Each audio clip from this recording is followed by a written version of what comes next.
Ladies and gentlemen, welcome aboard the Wright Flyer. I'm Randy Wright, and I'll be your captain on this solo flight special edition of our state-of-the-art radio program. Folks, this will be the final boarding call, so if you please, claim your seats, fasten your seatbelts, kick back, relax, and enjoy the show while I go ahead and delve into the pre-flight checklist, as there really is a lot of news and information to get to before I may fully indulge you with your in-flight entertainment.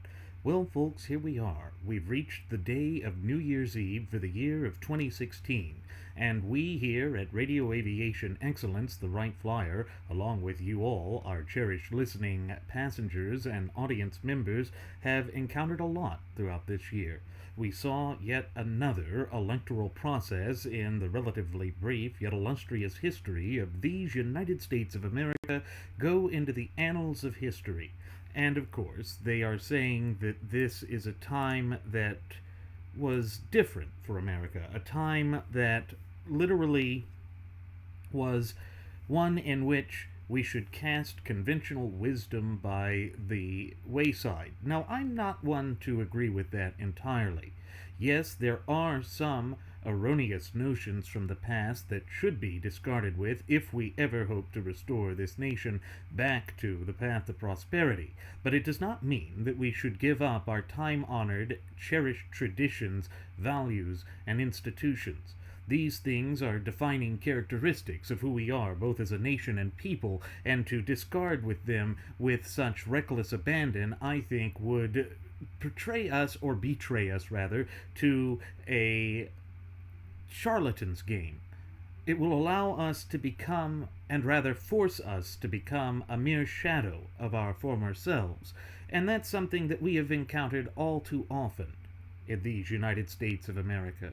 Because as we have oft-times reiterated on previous episodes of Radio Aviation Excellence, the Wright Flyer, we have seen these nefarious forces, such as the historical revisionists that infest our institutions of education from coast to coast and border to border, attempt to fundamentally redefine our national heritage, character, spirit, but above all, identity. And that is not something we should give in to. When we stop and think about it, and look at ourselves, and certainly what has come to pass in this year in an objective fashion, we can see that there is a path that we can take, a path we should not take, and a path that will assuredly restore us to prosperity.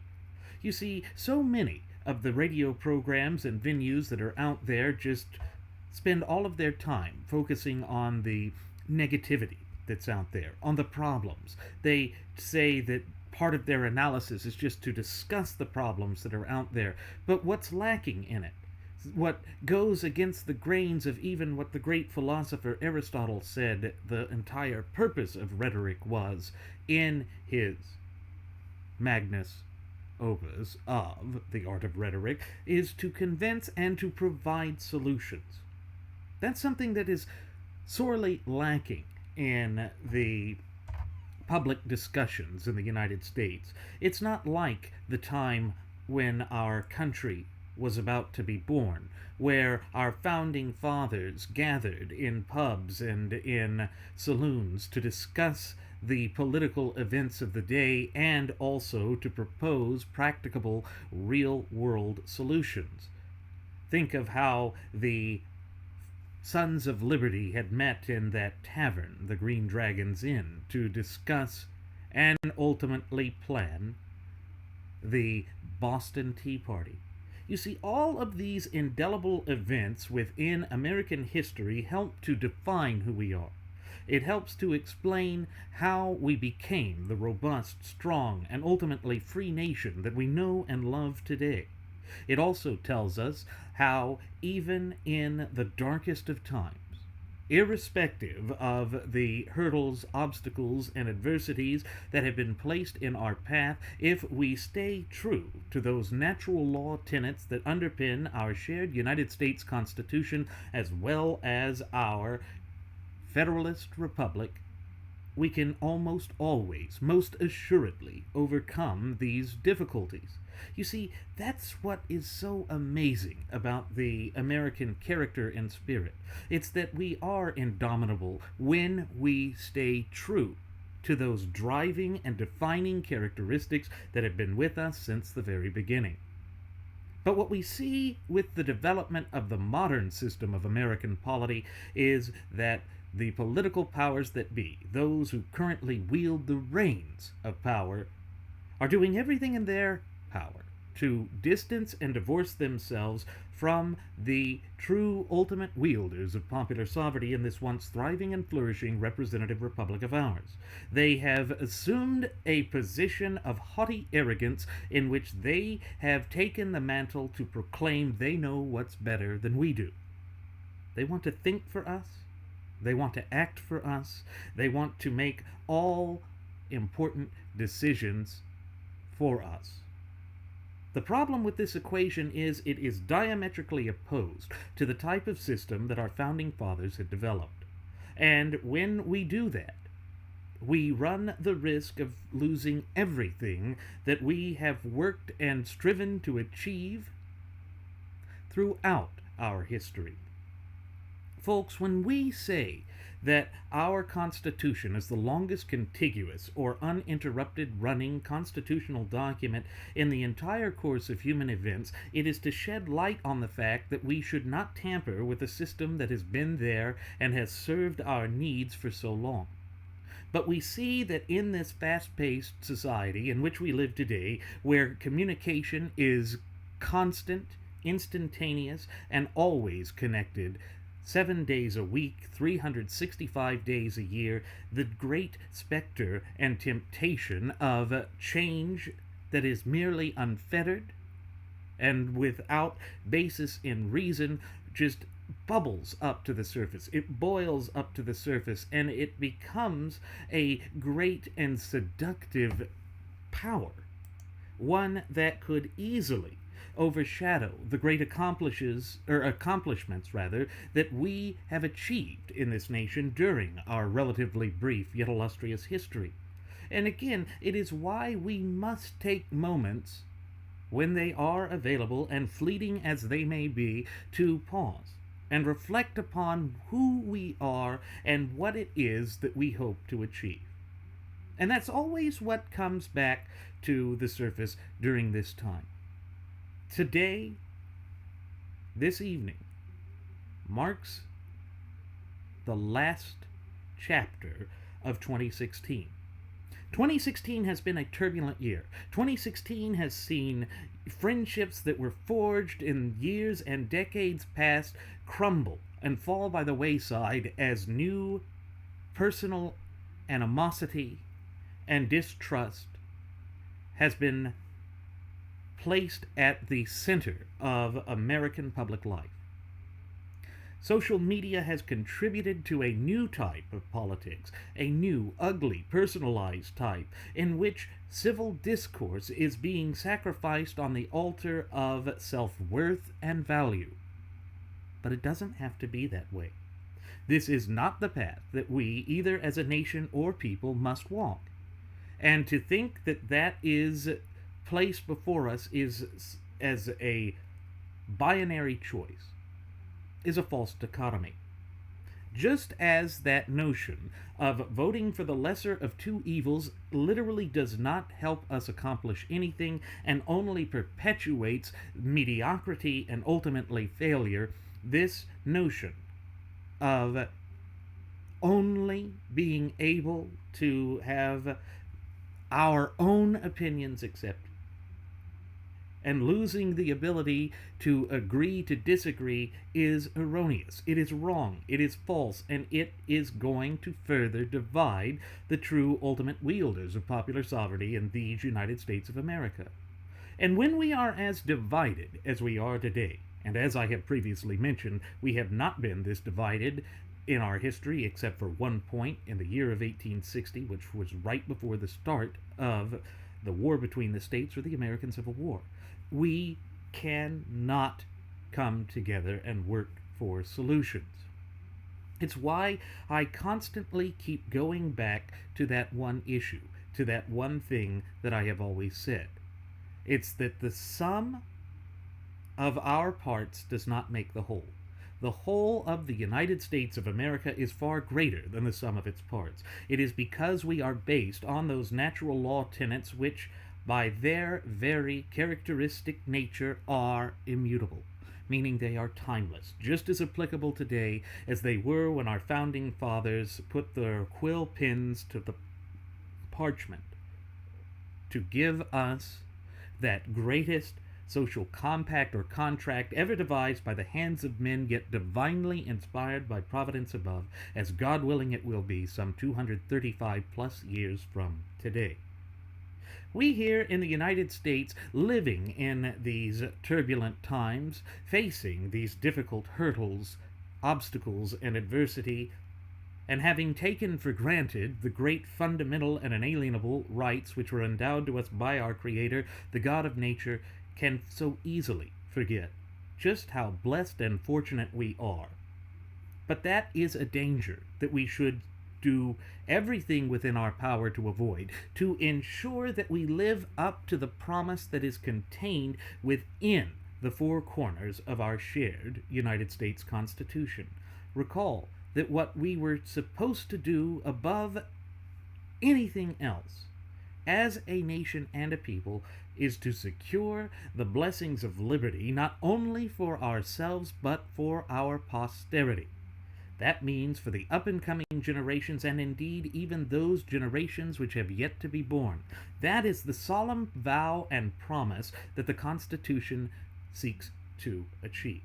Every constitution, or not constitution so much, even though it applies to a constitution, but every contract is sought to accomplish a purpose. In Contract Law 101, what makes a contract is that two parties come together, in this case the people and their government, to create a governing document that has a promise.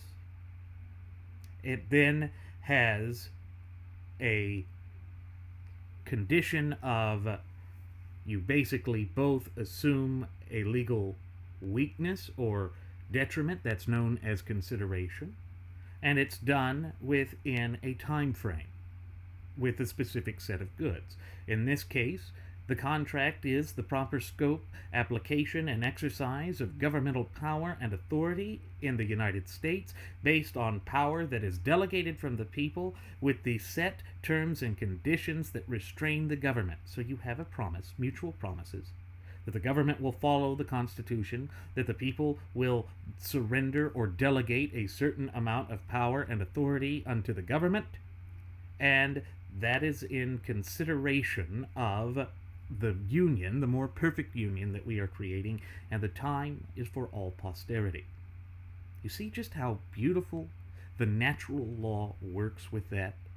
It is a guarantee that we here in these United States of America shall live free, without the fear of governmental repercussions and ramifications for freely exercising those fundamental and inalienable God-given rights that form the epicenter of our culture, our heritage, and our identity. When you look at that document and you consider some of the things that we have seen come to the surface throughout this turbulent year of 2016, we must also once again pause and wonder why it is that there are so many nefarious and disparate competing factions that are attempting to drive a wedge into that, to strip and deprive us of that original, all-encompassing aspect and attribute of who we are. I am, of course, speaking of the ascendancy of the so-called alternative right, the ascendancy of the Black Lives Matter organization, as well as some of these various other remnants of groups such as the Occupy Wall Street movement, All of these protest type groups, all of these competing factions, have one common denominator that they share among them, and that is that they stand in opposition to the natural order of things or the natural law. When you stand in such opposition to the natural law, it means, by point in fact, that you are also standing in staunch opposition to that great contract. It means that you are rejecting the very thing that has propelled this nation to such lofty heights in her relatively brief yet illustrious history. And, pursuant to Article 6, Clause 2 of the Constitution, what is known in the common vernacular as the Supremacy Clause, it also means that you are standing in staunch opposition to the supreme law of the land, which is none other than the Constitution as per the Supremacy Clause. All of this we have said over and over again. And yes, I know it is repetitive, but there is a message and a true meaning behind this, and that should be something that we clearly focus upon on this New Year's Eve. Because as we are watching the year die, and beginning to mark a new chapter in our lives, we must also prepare for the future that's ahead of us. For those who supported Donald Trump, we disagree with that decision, but we have never once said that you should not have the right to vote your conscience. That is something that the detente wing of the gutless opposition party, or GOP, has attempted to lambast and attack others for, but that, too, is something that goes astray and against the grain with respect to the supreme law of the land. It is part of the reason why my first officer, Jeremy Grapington, and I have proposed that the term conservative is beginning to lose all of its value. It's beginning to lose all of its value because it's being bastardized by those forces that engage in the dark and twisted notion of semantics. And unfortunately, that shows no signs of improving. That shows no signs of changing. These forces, these nefarious elements, are going to double down on their efforts to fundamentally, drastically, permanently, and irreparably redefine us in ways that we were never intended to be defined, in ways that we were never intended to be developed or pushed. Again, that is not something we can afford to do. That is not the path we can afford to take, because that is a path of degradation. It is a path that will lead us astray and take us away from those monumental characteristics that have guided us for well over 2 centuries.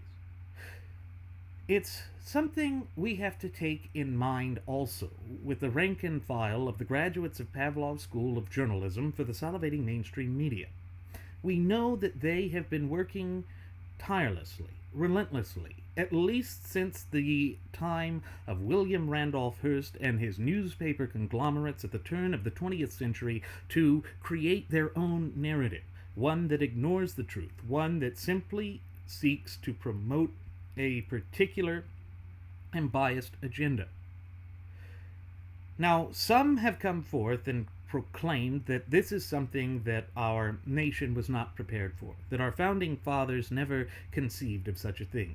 Yet, such an erroneous statement could not be further from the truth. Such an argument really disregards and ignores the true factual impact of our history.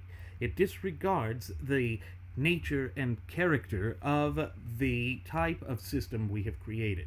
In other words, what they have done is they have said again that the natural law tenets, which are timeless by their own nature, are inapplicable to a modern society like that in which we live today. We've seen them utilize this argument when they attempt to strip and deprive the American citizenry of their fundamental and inalienable God-given right to keep and bear firearms. We've seen it when they attack due process. We've seen it every time that they attempt to illicitly amass government power against the people, and in direct violation of that great contract that is none other than our shared United States Constitution. This is a repetitive, undeniable pattern that is only worsening with each successive and passing day. But it does not have to be that way. It is not destined, nor is it fated to be our lot in life. You see, the great attributes of the American citizenry is that we live by those fundamental characteristics that have defined this nation and forged this nation from the miasma of history. History, if you don't study it, is a miasma. It is this mist that can lead you astray, can lead you to the wrong or incorrect path unless you study it. And if you study it, you can be a trailblazer. You can find a path to freedom. But it requires that you act on your own. And that takes us directly back to self-responsibility and self-accountability working in tandem to give us self-determination. You know, that is something that even religion goes to show. When you stop and think about it, what is it that is supposedly the greatest gift that God gave to man at creation? Remember that God created man in his own image, and that he gave him free will. That is what allowed us to have dominion over the creatures of his kingdom. And what you see with the natural law tenets is that it naturally follows that through self-accountability, through self-determination, and through this great attribute that is codified in our shared United States Constitution, we are able to overcome all hurdles, obstacles, and adversities, and we become we are dominant over ourselves. Our own choices, our own ability to think and act for ourselves is our dominion. That was what our founding fathers, in their sagacity and near infinite wisdom and foresight, inherently understood. They knew this was a driving impetus on how a free nation must work.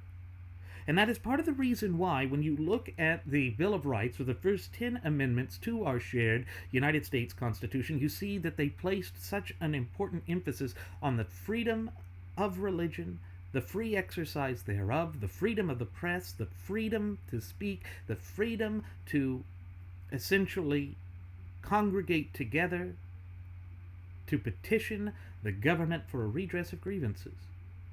You see, they inherently and innately understood that there would come a time when government would encroach upon the rights of the people, and if the contract is working in its proper format and form, and if the people are proactively living out their proper roles, duties, but above all, obligations and responsibilities of maintaining and safeguarding their rights, then it should work to ensure that our liberties, our rights, and our way of life are protected. But you see, as with any contractual document, there are terms and conditions. There are roles to be assumed. Each party has their own duties and obligations. The duties and obligations of the federal government is to be a limited government that does not proactively seek to encroach upon, abridge, or belittle the rights of the people, or the representative bodies that most assuredly represent the people. In other words, when you look at the 10th Amendment, you see exactly that sentiment. That the duties, powers, and obligations not spoken to within the Constitution, in other words, those powers not enumerated unto the federal government, are respectively reserved for the several states and their people. That is federalism. That is why we say that our nation is a constitutionally endowed federalist representative republic. It is unique in that aspect. It is unique in that characteristic. And again, that was designed to ensure that we were protected from the impermissible concentration and the illicit concentration of power in the hands of the government at the great expense of the true ultimate wielders of popular sovereignty, we the people. Again, these attributes of our nation and of our system of polity are timeless. They flow logically. They are simple. Yet we see that these nefarious forces, the agent provocateurs of despotism, tyranny, and ultimately oppression, do everything in their power to obfuscate the truth and to complicate matters. They seek to complicate it because they don't want you to understand it.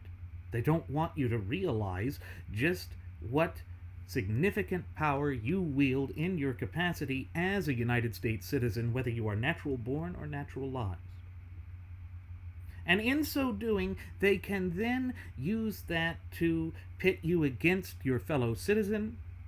They can use that to spread the seeds of malcontent throughout this nation and thereby divide and conquer and redefine this nation, taking us away from those natural law attributes that have been a guiding light that made us the shining city on a hill.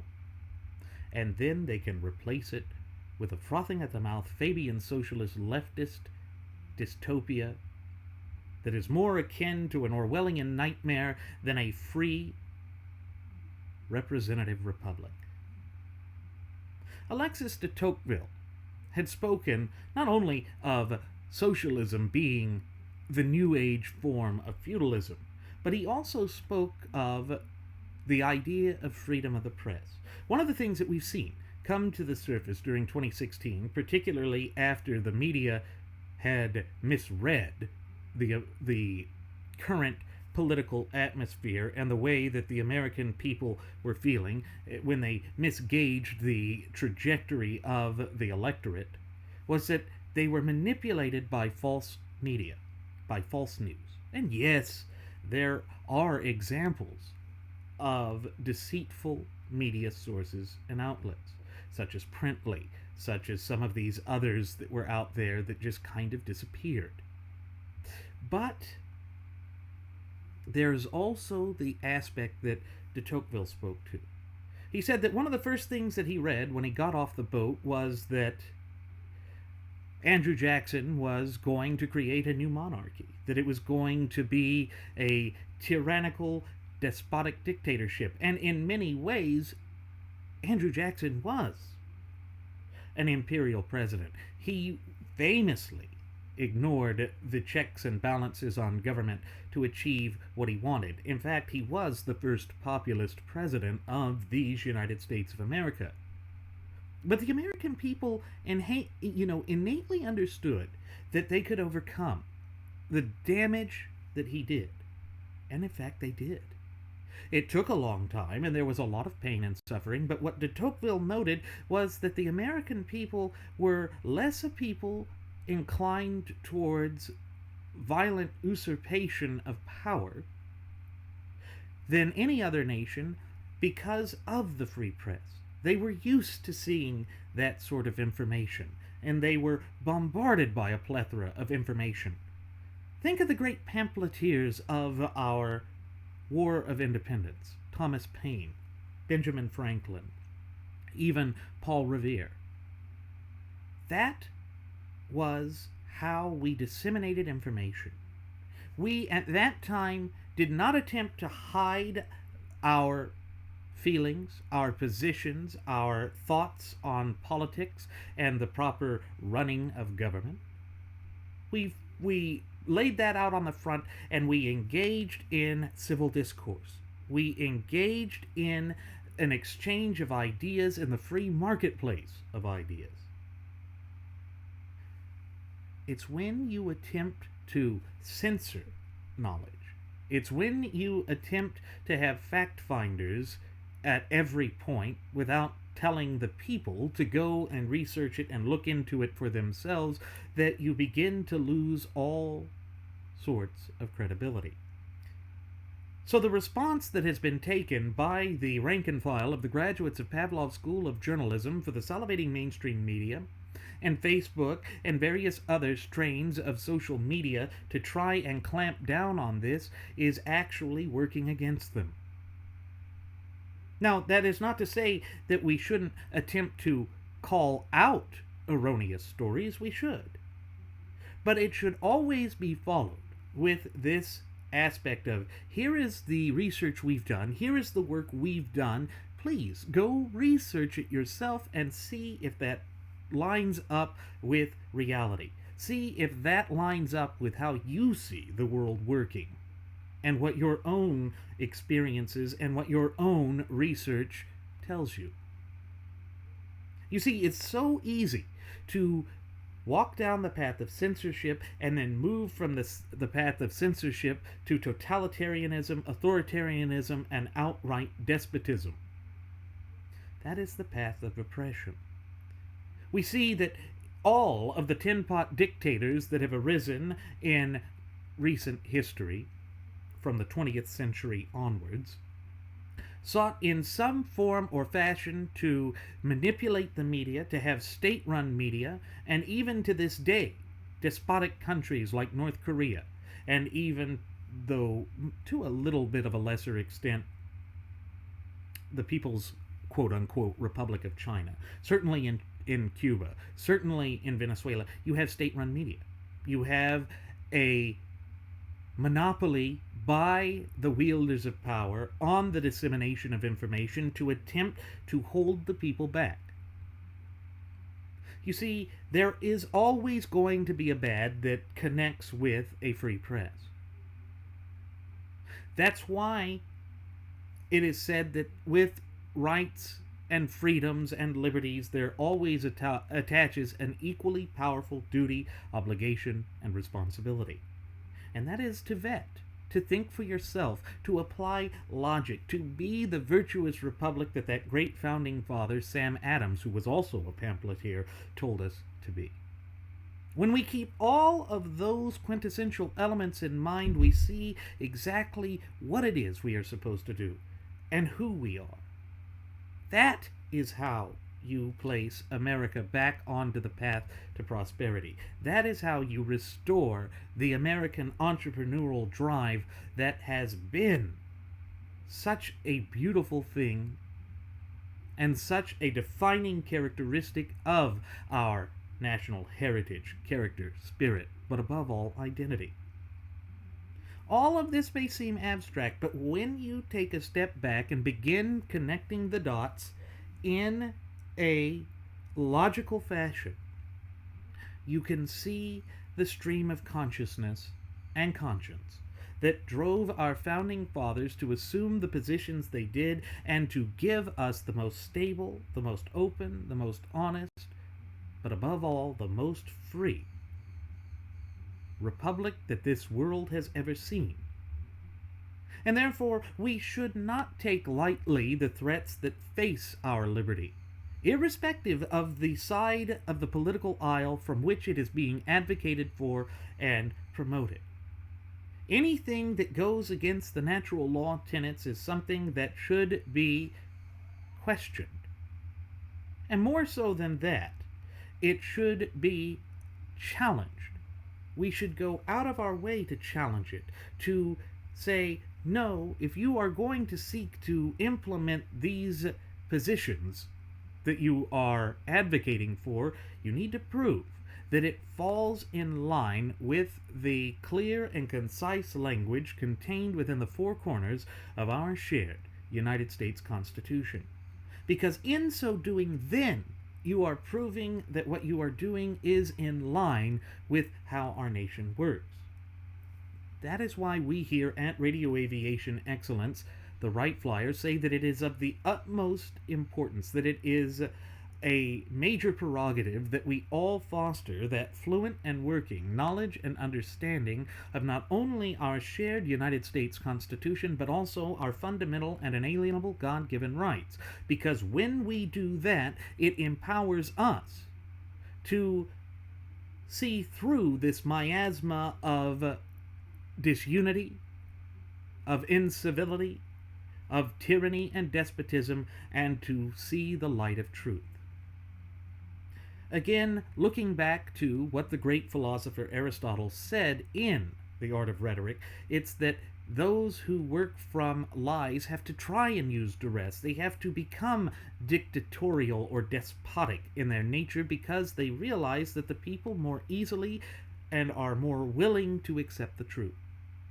It's because each and every one of us has the ability to use logical reasoning, or at least we have the capacity for it. And again, that is part of the reason why we say it is a community of popular sovereigns. We must work together to ensure the blessings of liberty, just as we had come together to establish a more perfect union, to come together for the common defense, to come together to promote domestic tranquility, the general welfare, but above all, securing the blessing of liberty not only for ourselves, but for our posterity. That part of the Constitution fully delineates the duties, obligations, but above all, responsibilities that we have in our capacity as American citizens, and thereby as the true ultimate wielders of popular sovereignty in this once thriving and flourishing representative republic of ours. And I know that when I use that line, it sounds like America isn't quote-unquote great again, or great at all. But that's not true. We are just not thriving as we once were, but we're still great. The reason we're still great is we are still living and availing ourselves of the greatest social compact or contract ever devised by the hands of men, yet divinely inspired by providence above. It all comes back to being this overarching image, this overarching understanding of what drives us, what motivates us, and what empowers us. When we operate from that understanding, when we examine the world from those self-evident truths, it becomes all the easier to understand what dangers we face and how we overcome those hurdles, obstacles, and adversities. But again, it requires that we act in an individual capacity. That's why our founding fathers placed such an impetus on proclaiming that we are a republic. But when you look at how things unfurled during this debacle of a 2016 presidential election cycle, you will see that on either side of the political aisle there was a push to discard with the Constitution. When you look at the way that President-elect Donald J. Trump has proclaimed that there are allegedly 2 golden rules which will define his supposed administration, that of buy and hire American, yet no mention of the one rule that truly does matter, that of adhering to the Constitution, it shows us that we have further distanced and divorced ourselves from the clear and concise language contained within the 4 corners of our shared United States Constitution. But as we have always said here at Radio Aviation Excellence, the Wright Flyer, the key to unlocking the chains and shackles that have been inhibiting and holding back the American people has been with us since the conception and inception of our nation, with the drafting and ratification of the Constitution. It is the Constitution. The Constitution belongs to each and every one of us, and we discard it at our own peril. This is the sort of thing that should be discussed in the public arena. This is what American citizens should be talking about in and amongst themselves. And yes, I've seen it on some of the comment sections in response to media articles and in social media itself, but there is a growing trend within the right to allow ourselves to be swept up into a cult of personality, refusing to allow ourselves to criticize our quote-unquote selected leader. No, that does not work. That is what we lambasted the left for, and it is highly hypocritical to ignore that ourselves. And yet, we see that we also abandon some of those principles that have guided us and defined our political ideology and philosophy for generation after successive generation. Think of the carrier deal. Think of Sprint deal. Think of how Trump is using crony corporatism to try and define a legacy before he even sets foot in office. You know, one of the first things that an incoming president-elect does on the inaugural day, during inauguration, is that they swear an oath to the best of their ability to uphold and defend the Constitution from all enemies, be they foreign or domestic.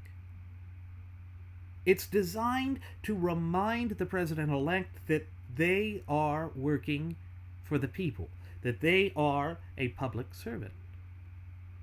Therefore, if they are acting like they have the authority to do this before they have even been sworn into office, it's akin to ignoring the proper role of government and the proper relationship between government and people. In other words, it is spitting in the face of the American people because it is disregarding the supreme law of the land, which again, pursuant to Article 6, Clause 2, the Supremacy Clause, is none other than our shared United States Constitution.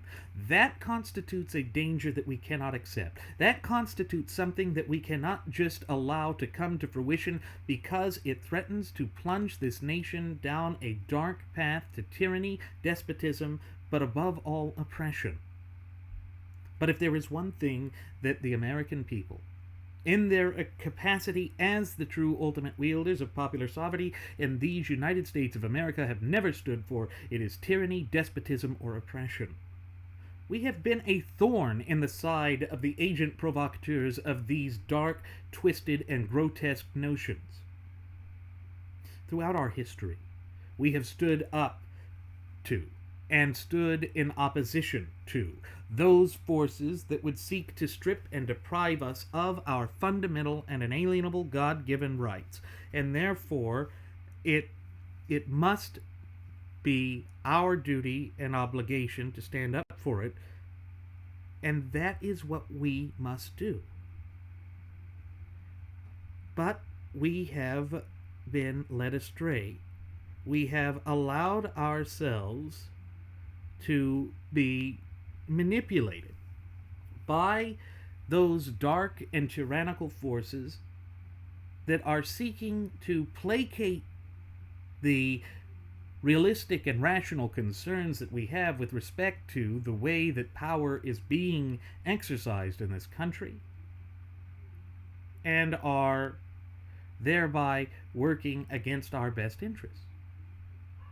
They seek to manipulate us because in their mind that is how they secure their power. That is how they will ensure how this nation will fall to their dark and twisted machinations.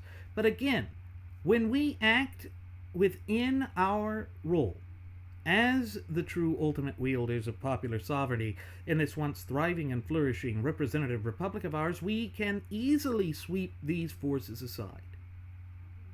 That is why they engage in the tried and true, albeit threadbare tactics and strategies of divide and conquer. They do that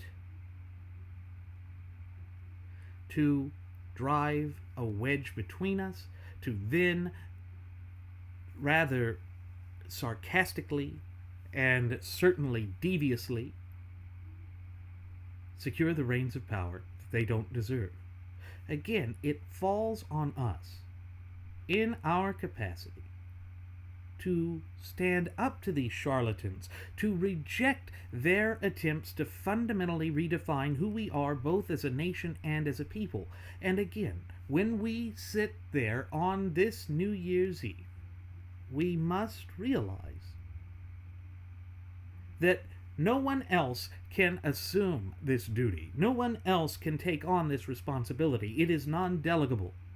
And it's why we must also come together, standing shoulder to shoulder in solidarity and unity, and stand in staunch opposition to those who seek to strip and deprive us of our fundamental and inalienable God given rights, irrespective of what side of the political aisle they hail from. Because when we stand united, there is no force on earth that is big enough to stop us. And that has been seen. Look at how powerful we were in the immediate aftermath of the September 11th attacks of 2001. We came together.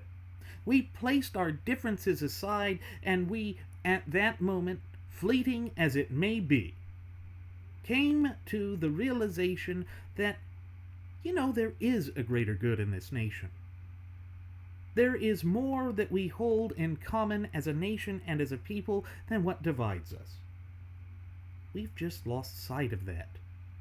We've lost sight of that as we have seen these nefarious forces come and manipulate what our nation and our system of polity is about. And folks, that is exactly why George Washington, in his farewell address, warned us not to break down into disparate and competing factions, because he said we run the risk of losing ourselves within it. And when you look at the way things are, and when you look at how nasty politics has become, you can see that he was right. Once again, a great founding father showed through his sagacity that he had near infinite wisdom and foresight. Yes, they were fallible men, and Edmund Kozak may say that those of us who are true dyed-in-the-wool constitutional compositionists are mistaking the Constitution for perfection. No, it's not that. We're not mistaking it for perfection. We realize it was fallible, and it's why he should go back and have a remedial course on the Constitution, since he's a history major.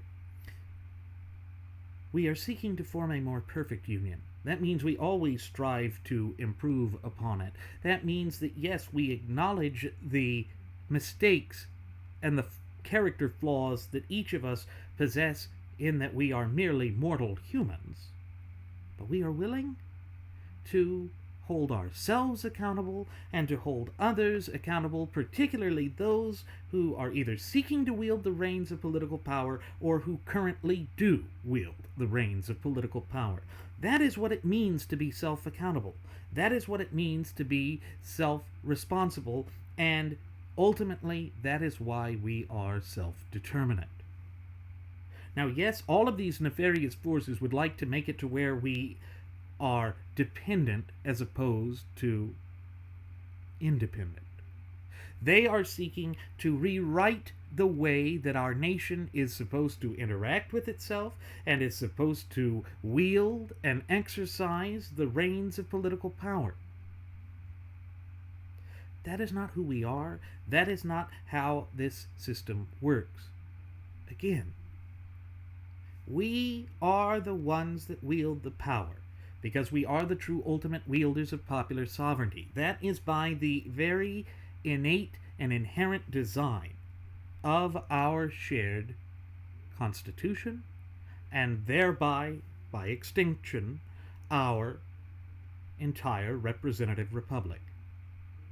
When we keep these things in mind, it allows us to overcome these things. It allows us to place aside the animus and distrust and anger that has been driving us apart and weakening us all along.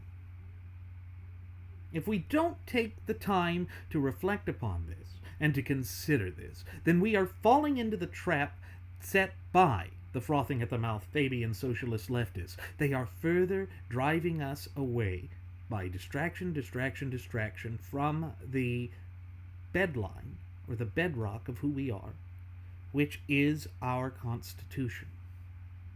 It's why we here at Radio Aviation Excellence, the Wright Flyer, have stood in opposition to the various elements of the alleged alt-right, or as we call it, the alt-right. Those who are pushing to define our national identity by tribalism. That's not who we are.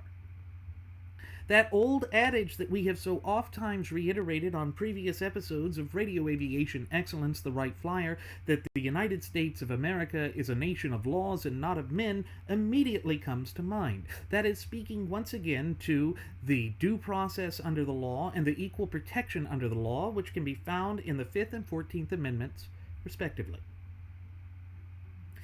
They are there to remind all auspices of government that in fact it is the people who are the sovereigns.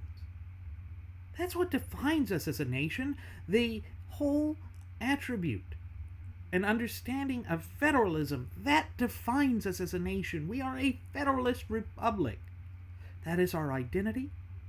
That is our destiny. That is our future. That is what has made us great in our relatively brief yet illustrious history.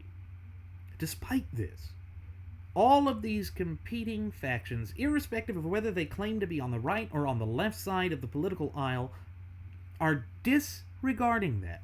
They are ignoring that. And in so doing, they are placing these United States of America in an exceedingly precarious position. And it is why their position should be rejected wholeheartedly. Because when you stop and think about it, the positions that they have assumed and the message they have been preaching is one of division and hatred. But when you look at the compassion that our founding fathers had for themselves, for their people, for even the world, that speaks volumes about what is right and what is wrong. This is what sweeps moral relativism and political correctness by the wayside. If our founding fathers were so awful, and if our system of polity was so oppressive, then why is it the longest running in the world? All of the tyrannical despots have either fallen short or lost support or have died in a way that is ostracized and closed off in the world. The United States is not that. If anything, when you look at what proclaims to be the free world, what is it that we always call ourselves, if not the leaders of the free world? That speaks volumes, absolute volumes about who we are, what we stand for, what it is that drives us and motivates us to act. And that is all thanks to the natural law tenets and that great social compact and contract that defines us. And every time that we distance and divorce ourselves from it, that is when we encounter the problems that have become commonplace, that have become the new established norm in this country. But that is not who we are. Those systems, those attributes of these identity politician types that seek to drive a wedge between us, or the alt-right, or Black Lives Matter, all of these people and their respective organizations are not in line with who we are. But it requires that we think about this. It requires that we build up a hopeful message that is not just based on shallow, hollow, empty, and ultimately meaningless platitudes. It's not make America great again. It's place America back within her traditions. What traditions? Those that are codified and protected within the four corners of our shared United States Constitution. You see, folks, it really is that simple. It really is that cut and dry. That is who we are as a nation and a people, and the sooner that we embrace that and recognize that and work towards that, the better able we will be to restore prosperity and hope and a brighter future for us. That's what it takes. Those are the solutions. We work towards those solutions by working together, by sharing and expanding the knowledge of our Constitution, and thereby our very national heritage, character, spirit, but above all, identity. Not by saying that there's got to be some sort of tribal based nationalism, not by engaging in looking towards fascism or looking towards socialism or any other of those isms. It's by embracing the robust nature and spirit that has guided us for over 2 centuries. You see, our founding fathers did something right. They latched onto a great self-evident truth that will last forever. And again, going right back to Aristotle, we can more easily accept the truth so long as we apply logic and reason. You see, the natural law tenets can be universally understood by the simple application of logic and reason. But all of these competing factions, these disparate factions, that are seeking to bamboozle the people, that are seeking to undermine the people and the integrity of our shared Constitution and thereby our republic, are making it to where we shut down our mental faculties. They make it to where we don't reason, where we don't use logic, and in so doing, they whip us up into a raw emotional state of hysteria that allows us to fall prey and victim to their dark and twisted machinations. Folks, we're better than this. The answer is not to turn to government seeking to oppress or suppress the views of those who are trying to strip and deprive us of our fundamental and inalienable God-given rights. No, we want them to be able to speak. That way we can identify them and protect ourselves. That's the beauty of a free system. You're free to say or do whatever. But there are consequences, and you have the responsibility, the duty, and obligation to accept the consequences that immediately follow from your actions. Again, that's the natural law. That's the natural order of things. That is how our world works. And when we adhere to that, and when we follow to that, that is when we are prosperous. But any time that we move away from that, any time that we distance or divorce ourselves from that, that is when we begin to lose touch with who we are and with what we hope to achieve. Unfortunately, that's just not how it's taught anymore. And therefore, we have our work cut out for ourselves. We have to work to overcome this. It means that no matter how dark and trying things are, that we can overcome them. And yes, today is the last chapter of 2016. Tomorrow brings 2017. And it also brings yet another day and another year in which we, as the true ultimate wielders of popular sovereignty, must continue to be proactive in the maintenance and safeguarding of our fundamental and inalienable God-given rights. But just think, we have had over 2 centuries of doing that. And my faith is that we, as this great, thriving, and free nation and people, can continue to promote those ideas, that we can continue to ensure the domestic tranquility and to secure the blessings of liberty, not only for ourselves, but also for our posterity. Because that is who we are. That is what is in our DNA. Not the racism, not this systemic crap that Obama spoke of. That's not it. And what that tells me is that he clearly didn't understand what was there, or worse yet, and more probable than not, that he just loathed and despised it, that he was attempting to project his own foibles and shortcomings onto this great natural law system that has been the most robust and free representative republic in all of human history. Well, he is on the wrong side of history, just as any of those agent provocateurs of tyranny, despotism, and ultimately oppression are. They lack the proper understanding of our true national heritage, character, spirit, but above all, identity. Now, as we celebrate the death of 2016 and the birth of 2017, we must keep these lessons in mind. We must let them be the driving force that allows us to come together and thereby overcome all the hurdles, obstacles, and adversities that are placed in our path as we always have. And I think we can do that, and that is the uplifting message that we always convey here at Radio Aviation Excellence, the Wright Flyer. Now, with that said, it is time to begin our descent. I'm going to go ahead and send the flight attendant back for one last round of alcohol plus a glass of champagne so that we can celebrate the new year.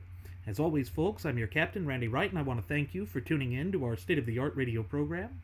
Should you have any questions, comments, concerns, or even topic suggestions, please feel free to leave them either here in the comment section at our YouTube page, or on our Google Plus page, or our Facebook page. And on top of that, I invite you to follow us at Twitter with the Twitter handle at Radio Aviation EX. One more time, folks, that's at Radio Aviation EX, and there you will find the departure board that lists my personal Twitter account as well as the personal Twitter account of my first officer, Jeremy Grapington, our Blogspot account where we are placing alternative links to the videos and audio-only versions of our state-of-the-art radio program on them. I'm just falling a little bit behind, but once I get caught up, you'll be able to listen or watch the shows at your own leisure and in whatever format you so choose, but above all, so that you can enjoy your new year, there is the Cafe Press account, where we have all sorts of trinkets and goodies, from hat, clothing, apparel, watches, clocks, clothing,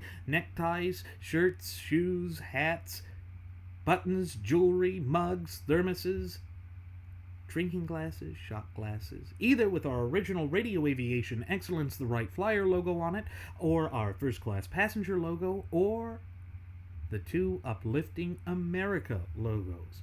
That's right, folks. The little logo that we start our show with, that is on those products as well. You can use those to express your willingness to be an independent-minded person. And you can use it to help support us so that we can continue to uplift America, to drive us back to the Constitution, and thereby restore us to the path to prosperity.